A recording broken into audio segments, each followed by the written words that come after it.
Hello, I'm Richard Costello, and thank you for tuning in to the first ever episode of the Casla Podcast. Today I'm joined by Maddy Barber, Content Marketing Manager at Jiminny, an award-winning conversation intelligence platform. Maddy, welcome to the podcast and thank you for getting involved. It's really appreciated. Hi, Richard. Thank you so much for having me on today. Thank you. Yeah, so today we're going to be talking about content marketing and the importance of being human and fun in B2B marketing, which is a topic, an idea that I think we're both enthusiastic about and something that you've got a lot of experience and ideas about. But firstly, I thought it'd be great to give listeners a bit more context about who you are and how you've ended up leading content marketing at Jiminny. Yeah, of course. Well, I've been in marketing for just over 7 years now, and most of that has been in kind of content and campaigns. I've done a little bit of time in PR and comms as well. And I think getting that agency experience gives you such a broad range of industries to be marketing. So I've worked on everything from property to dentistry, tech, healthcare, like everything in between. And I think that broad range is what's led me to where I am today. I'm now heading up written content, podcast, and video at Jiminny, as well as social and all of our kind of sales collateral as well. And we're really in an exciting place with it right now. So yeah, it's been a mixed journey to get to where I am now. Yeah, it was definitely something I noticed in terms of your career path going from a sort of B2B SaaS, correct me if I'm wrong, at Click Travel type of business through to then a sort of real estate business that I think was maybe B2B and B2C, and then going to an agency and then going back to client side, all within sort of, kind of relatively kind of early stage kind of part of your career. So lots of interesting experiences. So let's dive into it then. So in terms of content marketing, I guess firstly, it's a question that just genuinely interests me in terms of what is content marketing, from your perspective. Well, I think it's really easy for people to think of content marketing as a bit of a nice to have, a bit of an extra if you've got a bit of extra cash in a business. But it really is so much more than that.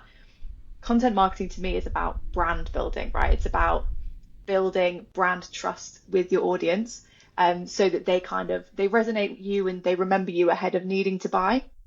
The best way I kind of heard this phrase was that when someone goes into a shop to buy something, they very rarely actually pick from the options that are in front of them in the shop. They're going into that purchase knowing in their head they've got a kind of consideration set of brands that they would consider buying in that moment. And so content marketing is about getting into that consideration set. It's about your brand resonating with a person so that it remains in their head for when they are ready to buy. That makes sense. And would you say that for you, it's all about the kind of the pull rather than the push, in terms of it's about sort of putting things out there so that people can find you? Is that the way that you would kind of define it, as against sort of more, I guess, approaches where you're sort of directly going out to people, for instance? Is that how you think about it, or would you more, is it broader in terms of, because obviously it can be sort of sales enablement content as well. I don't know, how would you sort of think of it in those terms? No, you're absolutely right. I think, in the digital world that we're in now, people can access any product or service, whatever they want at any given moment. They just go to their phone or their laptop and they're able to find it.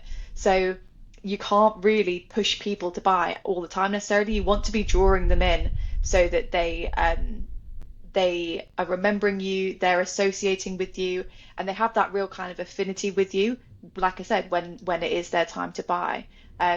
So I think it's about building that relationship with people.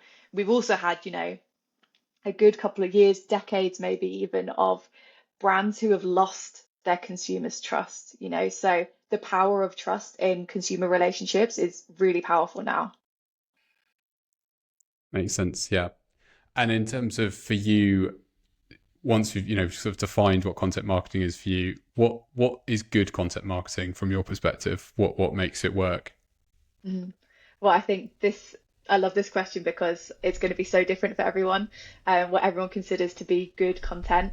And it is subjective, because all audiences have different preferences and different interests and that sort of thing.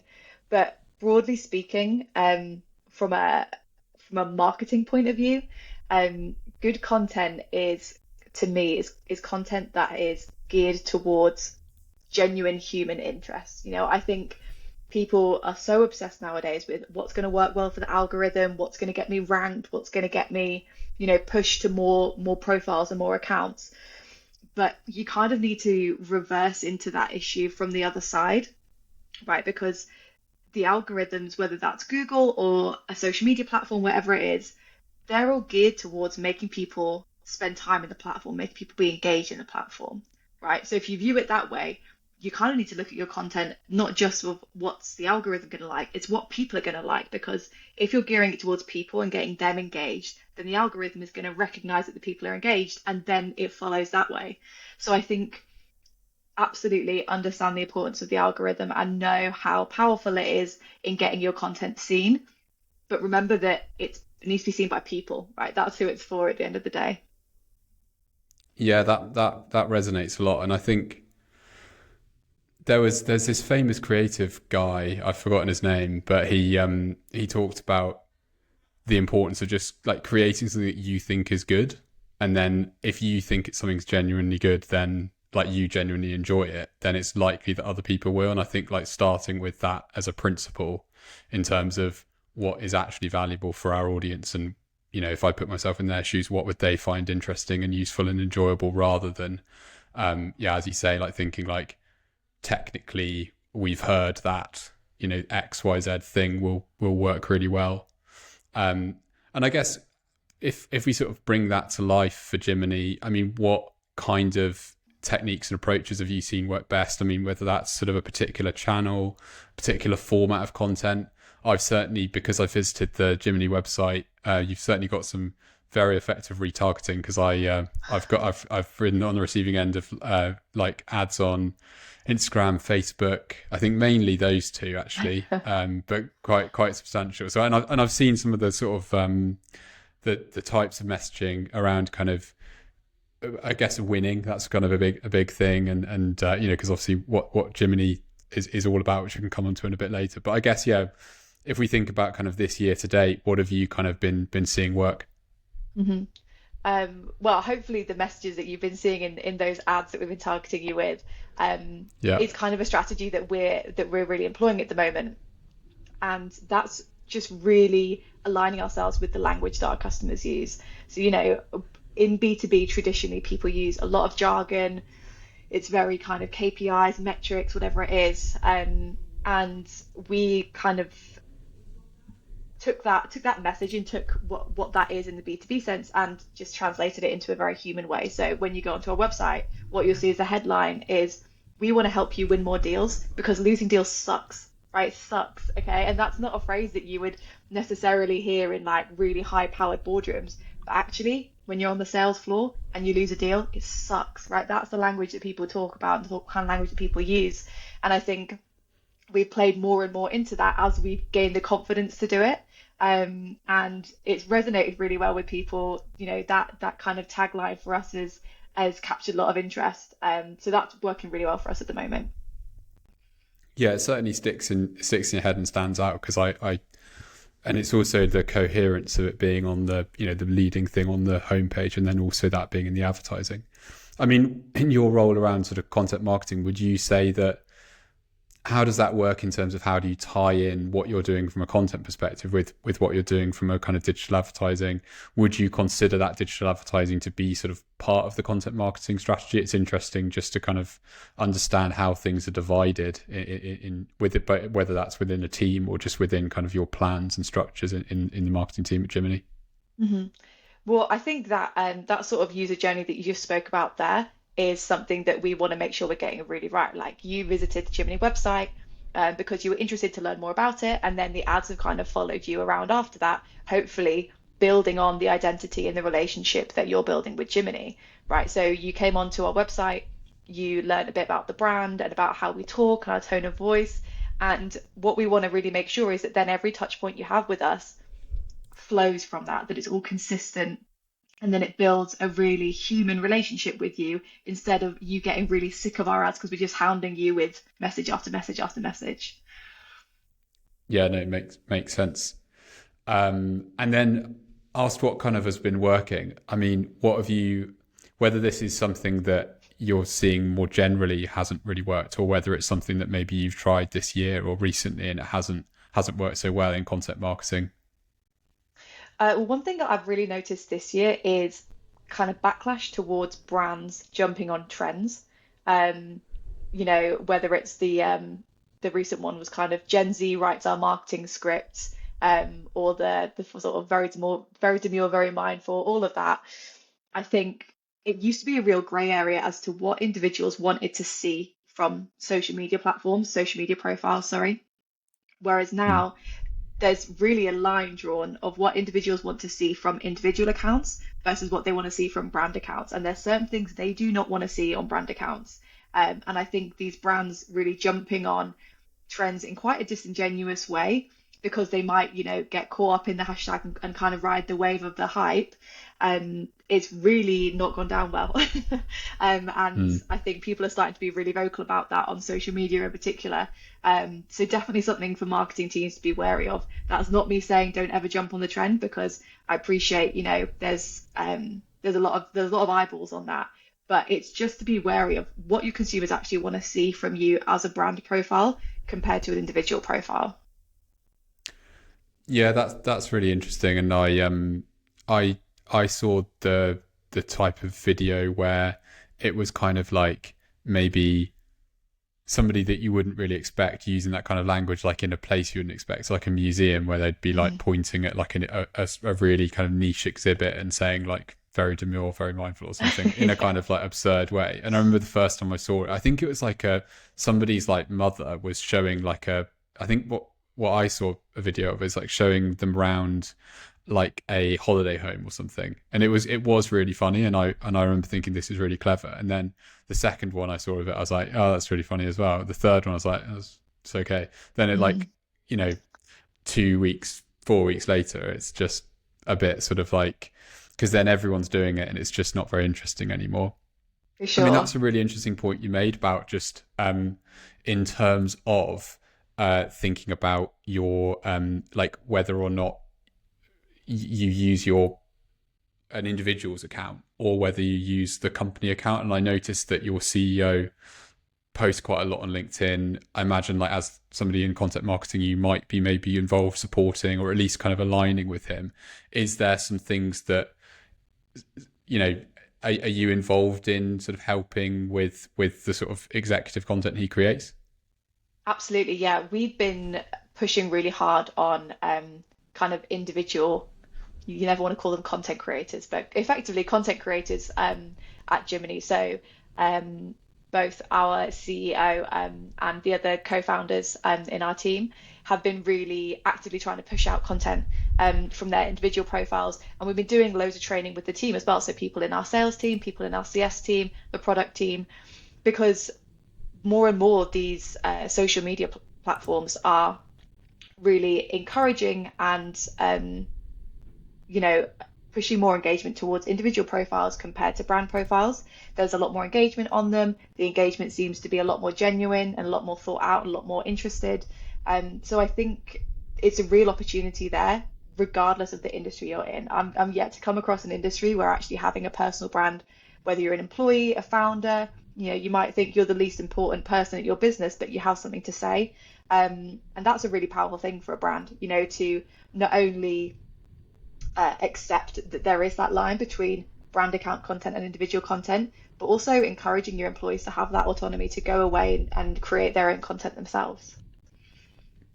Yeah, that makes sense. And are you seeing better sort of engagement from your CEO's account, for instance, versus the company account, or is because what I've seen quite a lot of people talking about, particularly on LinkedIn, is that LinkedIn's algorithm favors individual accounts over company accounts. So it makes more sense to sort of invest time and energy in sort of, yeah, somebody like your CEO or your account or other people's, rather than, and then maybe sort of obviously post something from the company account. But is that sort of how do you see that question in terms of what would you advise people to do if they're thinking about starting out with content marketing? Should they be focusing on their own individual people's or the company one? Mhm. I don't think it's one or the other, unfortunately. Absolutely, resources are finite, and you have to decide how much of your working day you're going to spend on which projects. But there's kind of a time and a place for both brand content and individual content. The thing I'd say on individual content is when you sit and work out the reach that you can get with your combined employees' individual profiles compared to a brand profile, it is mind blowing. We sat and did that exercise ourselves last year because we realized quite how many more people we could get in touch with if we're going through individual accounts versus going through the brand account, the company account. So I think it's just interesting to sit down and have a look at what that network looks like with your kind of employees and also your partner network as well, because you can sit and post about the company that you work at all day long, but people know that you work for them, you're being paid by them, that sort of thing. But actually, it's when you start to get partners, customers, other kind of referrers in your network talking about you and your company, that's when the magic starts to happen. I definitely agree with that. I think I've thought a lot about why I've bought things, and as a business consumer rather than as a consumer more. And the thing that I've noticed is the common thread is other people talking about your product that aren't kind of that they don't have any skin in the game. So if you're mentioned in the press or if other people just are talking about you online as a company, that's where, even if it's not like really glowing, but just they're just talking about using your product, that's like a really interesting thing, because then I'll be like, that I want to find out more about what that person's role is, how they're using that, could it help me as well? Whereas if you just sort of are seeing things but that's so hard to drive. And I think in terms of how do you actually control that, because people are clever, they can see through if you're just paying somebody to talk about you, or kind of engineering that in some way. So how do you kind of genuinely drive people to talk about your product without kind of being incentivized in any way by you to do it? I think that's a really interesting question. So conscious we've covered quite a lot of ground, so you may have kind of already covered what this is, but if there's anything you've learned this year from a content marketing perspective, like is there one kind of big insight or big change? I mean, one of the things you've just mentioned was the point around the reach that you can achieve through leveraging employee accounts as well as the company accounts. Is there anything else that kind of comes to mind as a big thing that you might have kind of uncovered this year? Mm. I think the other kind of biggest learning that I've had in the past 12 months is kind of about brand reputation, I suppose. And it's very easy as marketers to kind of let our ego take over and want to create the most groundbreaking individual piece of content, whether it's, this incredible blog post or this social media post that you think is going to go viral or whatever it is. And although there is impact to be seen in those individual pieces, where they fit into an overall strategy, which translates into kind of a brand reputation, is the most impactful thing. I think, the way I kind of compare it is that, the people that we love in our lives, we don't love them because of one thing that they said once. We love them because of all the things that they say and the way they tell stories and the way they make us feel. And actually, if we relate that to branding, it's about how brand makes you feel and the things that they've made you think and the experiences they've made you had. It's not about one blog post that they put out once. So I think looking at kind of broader brand reputation and how individual pieces of content can fit into that has been a big mindset shift for me this year. I really like that. Yeah, and it definitely resonates. I think there's this constant battle, I think, which agencies have with clients and also marketing people have with their sort of executive leaders, and also just kind of maybe within ourselves, we have a battle between kind of doing what we sort of feel and know to be the right thing to do, and then what can actually be sort of measured and in the short term. It's probably like, to me, it's one of the, if not the biggest kind of questions in marketing, whether it's B2B and B2C, because it just constantly comes up. But I think that kind of remembering that is, you need to think long term and think broad in terms of your marketing, I think is a really important kind of thing that resonates with me. And then so obviously Jiminny, it might perhaps at this point be helpful just to give a bit of a sense of kind of what it is, what it does. But specifically, I know one of the things it can do is help marketing teams create more compelling content. So just wanted to sort of, hear a bit more about how that works. Yeah, of course. Well, Jiminny is a conversation intelligence platform. So, in a nutshell, it kind of takes all of your customer interaction data, whether that's video, phone calls, or emails as well, transcribes it all, gets, all the automations you need in terms of like action items, follow-up emails from everything that you're doing day to day, and then also pulls out the insight that you're not getting day to day. Right. So it's all about taking data that you already have, all these video calls that you have recorded and turning them into competitive advantage in different ways. So for sales teams, that's things like spotting revenue opportunities that you might have missed, or pulling out the risks that are in a deal at the moment that you need to mitigate, or coaching sales skills to help you kind of get better on your next call. Whereas for marketers, it's about, I'm not going to sit there and watch all of the sales team's calls every hour of every day. But what I can do is with Jiminny, hear about when our customers are talking about our competitors, or hear about when there's a new feature that they would really like, or, a new pain point or problem that they're coming across in their day to day that we could be solving. So that's where it's really powerful for marketers, is really helping us get in touch with our customers' world, hear what they're talking about and thinking about day to day, so that the content we create and the marketing we do can really resonate with them, on kind of a personal level. Yeah, that makes a lot of sense. And it makes me also think, is it also useful for product teams as well? Do you find, is that a kind of a use case that people find in terms of providing that to the product team that are looking at adding new features or kind of troubleshooting issues? Absolutely, yeah. I mean, customer feedback, that feedback loop is like in an instant with Jiminny, because as soon as there's a UX issue that customers come across, or a new feature that they could really do with in their workflow, the product team can know about it straight away.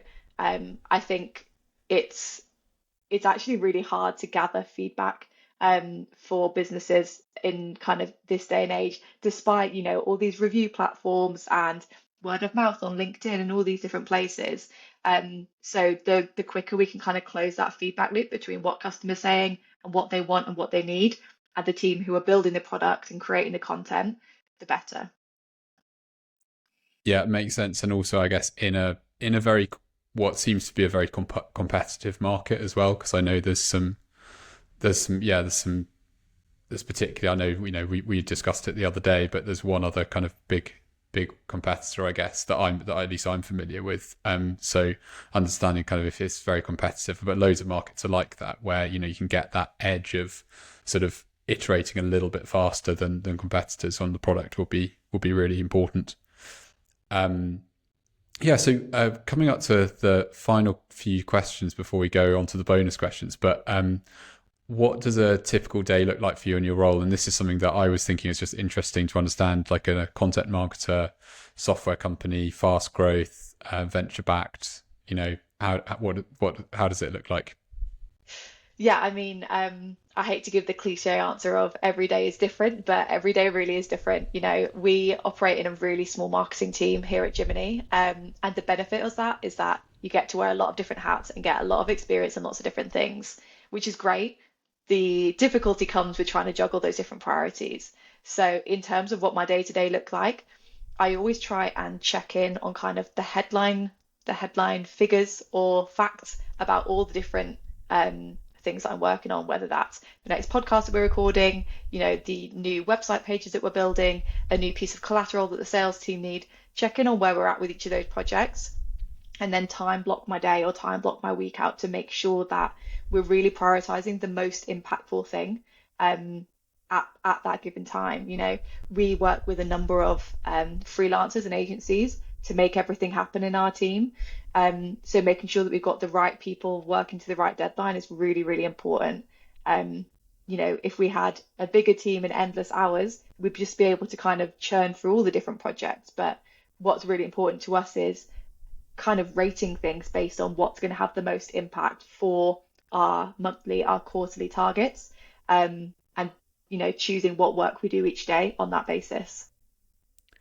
Yeah, that makes a lot of sense. And I think that point about thinking about the most important things, and then sort of blocking time for that, I think it's something that resonates. I think recently I've been thinking about, I guess, almost trying to do less things, but just making sure that they're the really important things. And also, I guess, yeah, maybe even thinking about working less, but just making sure that the things that you do are really important, and you're not just kind of like, I find like I can get into habits where I'm just going through like my emails, going back into like Slack or the various other sort of professional instant messaging platforms to kind of see, have I got anything there? Have I got anything there? Looking at to-do lists and so on, rather than just saying like, if there's like 3 or 4 things that I could do today, or even 1 or 2 things I could do today that would be really meaningful and push things forward, what would they be? And then just being like, I'm not going to do anything other than that. I'm not very good at it, but I think it's a good sort of thing to try and do, I think. Definitely. It's so hard, but you have to be so strict with yourself about these are the things that I'm going to get done by the end of the day. Yeah, it's definitely a big test of self-discipline, I think. Yeah, and then I find once you've done the big thing, the other things will often just kind of just happen quite easily, because you sort of, yeah, you've got the kind of big thing off your mind that you've done, and then you can, yeah, just like tidy up everything else. Yeah. So then another thing, and this was quite interesting because we're obviously both, well, we're not obviously both in Sheffield because we're actually recording this remotely, but we do both live in Sheffield, and you work remotely for a company in London. You go down, I think it's 1 day a week, and that is quite interesting. Possibly not super usual. I don't know. Maybe a lot of people are doing that, but it's just, when you mentioned it, it just kind of stuck in my head as being, it's quite interesting. It'd be interesting to kind of understand just how does that work? What are the benefits and maybe some of the drawbacks of that kind of model, or yeah, how do you make it work? Yeah, well, I absolutely love it. I think, in the role that I do, so much of my time needs to be creating, right? Like working on creative concepts, really getting into a kind of flow state to produce what I need to produce. And so having that balance of 4 days from home and 1 day down in London really works well for me, because it means that I can spend a good chunk of my time really like focused in, no distractions, getting that work done. And then having 1 day a week in the office that is such an energy boost for me. It's a long day making my way down to London, and we normally have sort of meetings or brainstorms or whatever it is for that day when all the team is in. But they're great, because we get to check in with the sales team, the CS team, and get to know more about the conversations they're having and what kind of their priorities are. But I think it's also important to say that half of our company is actually based from an office over in Bulgaria. So we're very much remote first. Everyone knows that we need to not just work, but really effectively collaborate through video, through Zoom. So everyone has that remote collaboration kind of top of mind, which makes all the difference for me. Yeah, I think if you're sort of geared up to work in that way, and I think it sounds like it works well in terms of going in and having that sort of that 1 day a week. I mean, I think I've personally seen kind of both, I guess both kind of extremes, because when I started out my career was going into an office every day, and then started doing a tiny bit of remote work before COVID, and then went fully remote. Initially thought like, this is the future, this is going to be sort of what I do forever kind of thing. I can't imagine ever going back to an office. And then probably I probably have quite a moderate position about it. I think, yeah, sort of, I think we work in the office sort of most of the time together, but that's sort of mainly kind of because we are all here. I think if we weren't local, I think it would be different. But yeah, it certainly, it definitely resonates that you can get into things deeply if you're not. I certainly find that when me, Saskia, and Millie are all in the office together, it's harder to have that sort of get your head down, because you're just thinking, oh, I've got that thing I could mention, or somebody else thinks that, and then you sort of just get out of a bit out of kind of your flow state, as you said. So yes. Yeah, the final couple of quick bonus questions. So again, this is one I was personally interested in. So if you could advise B2B businesses to do one thing in their marketing, what would it be? This is a really interesting question for me. And again, one that we've kind of had a bit of a change in strategy with this year. We had a new marketing leader come in earlier this year and took that opportunity to really kind of reset our expectations, look at our budget and say, what have we done that's worked in the past? Let's not just carry on those same things and just kind of keep treading along on the treadmill, but saying, okay, with the money that we have, like, how can we get to these lofty goals that we want to get to in terms of leads, pipeline revenue, all that kind of thing.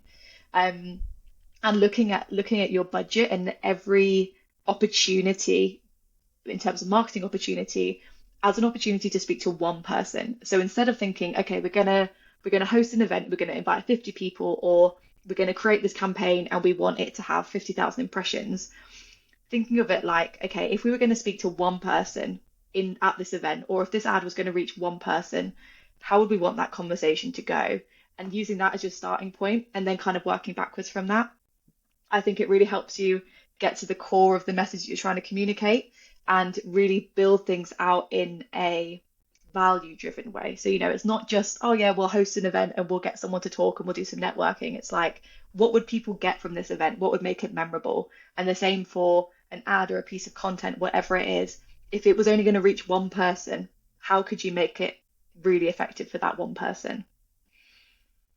I like that. I think that's great. That's a great sort of, I guess, like mental model to think about it. I think it makes you think more empathetically, I guess, because if you think about a crowd, I guess it's or a group of people or kind of at scale in terms of ads reaching people in vast quantities, it's harder to sort of really put yourself in someone's shoes and be like, okay, but yeah, because you can picture one person and sort of feel what it would be like to be that individual. So yeah, that I like that.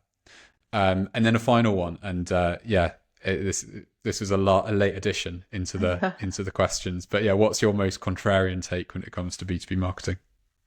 Well, it might not be the most groundbreaking take, but it's a little test that I've started applying to the work that I do. Um, B2B marketing has this real sort of stereotype of being bland and boring and dark blue and people in suits and whatever it is, and needing to speak in that kind of jargon heavy language. So this new kind of test that I've come up with is when you're creating something, would someone care about this outside of work?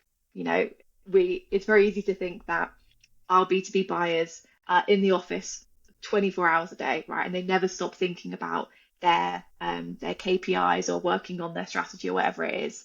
Whereas the fact is they do close their laptops at a certain point in the day and they do go home and talk about things with their partners or their friends or their family.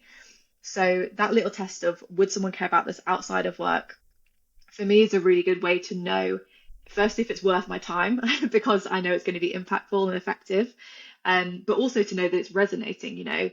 These buyers in the B2B world, they have worries and they have things that keep them up at night, and they have a conversation with their boss that they're kind of mentally preparing themselves for, or whatever it is. So for something to really cut through to them, it needs to be something that they would care about when they're away from their laptop, not just when they're with their laptop in that meeting. That is a really interesting. Yeah, I've got to say I've never thought about it in that through that lens. So yeah, I think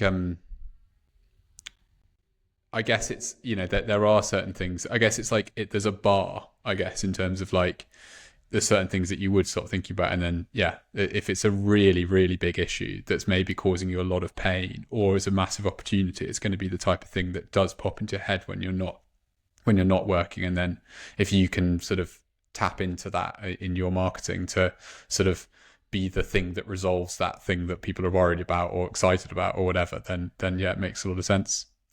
So I think that is there anything else kind of finally that you wanted to mention? Otherwise we'll can wrap up. No, I don't think so. That's been great. Thank you. Great, thank you. Well, yeah, thanks so much. It's been really, really interesting. Loved learning about the content marketing, your perspective on it, and also various other different bits and pieces. I guess finally, before we go, if people wanted to learn more about Jiminny and or kind of keep in touch with you, what's the best way for people to do that? Yeah, well, you can find me on LinkedIn as Maddy Barber, or you can find Jiminny on LinkedIn or at jiminny.com. Brilliant. Great. Well, yeah, thanks. And yeah, see you in the next episode. And yeah, speak to you soon, Maddy. Thanks so much. Cheers. Bye.